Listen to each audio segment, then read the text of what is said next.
जय श्री कृष्णा दोस्तों, आप सभी का स्वागत है मेरे शिव भक्ति चैनल में। आज मैं आपसे पापी और पुण्यशाली की कहानी सुनाऊंगी। तो आइए कहानी को शुरू करते हैं। कभी कभी परिवार या समाज में एक व्यक्ति ऐसा निकल आता है जिसके कारण समूचा समाज और परिवार उभर जाता है। एक पुरानी कथा है। 10 लोग जंगल मार्ग से कहीं जा रहे थे। अचानक भयंकर तूफान आ गया। तेज बारिश होने लगी। बादल भयानक रूप से गरज रहे थे। बिजली चमक रही थी। वे सभी वृक्ष के नीचे खड़े हो गए। तभी उनमें से एक ने कहा कि हम में से जो पापी होगा उस पर किसी समय बिजली गिर सकती है। सब चिंता में पड़ गए। आखिर वह पापी कौन है? उस एक के कारण सबको मरना पड़े, यह तो ठीक नहीं। फिर सबने तय किया कि एक एक करके 10 यात्री दूर जाकर खड़े होंगे। जो पापी होगा उसके ऊपर बिजली गिरेगी। सब अपने आप को पुण्यशाली समझ रहे थे। कोई अपने आप को पापी समझने को तैयार न था। सबसे पहले जो आदमी जाकर दूर खड़ा हुआ वह अंदर से बहुत डरा हुआ था, क्योंकि उसे पता था कि उसने पाप किया है।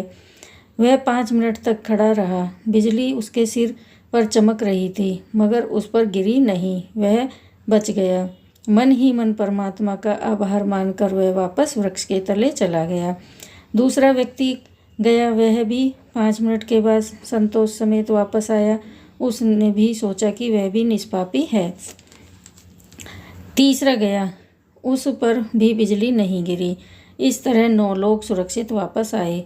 उन सबके मन में यह बात तय हो गई कि जो 10वां है वही पापी है।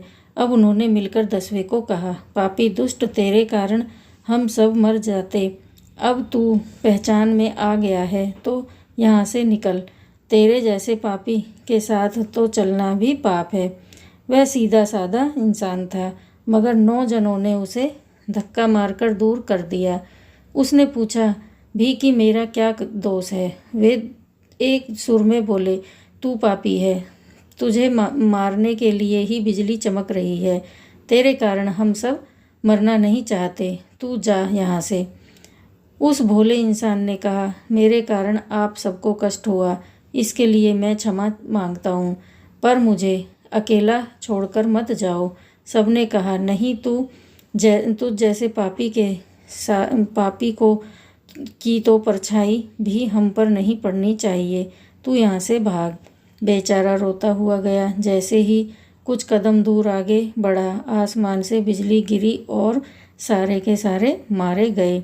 उस एक पुण्यशाली के कारण उन 9 के प्राणों की रक्षा हो रही थी।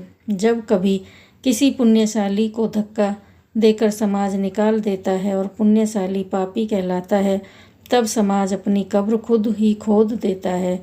ऐसे एक पुण्यशाली के कारण पूरा समाज या परिवार बचा रहता है। तो दोस्तों, कैसी लगी आपको मेरी कहानी? लाइक करना, शेयर करना और चैनल को सब्सक्राइब करना ना भूलना। धन्यवाद।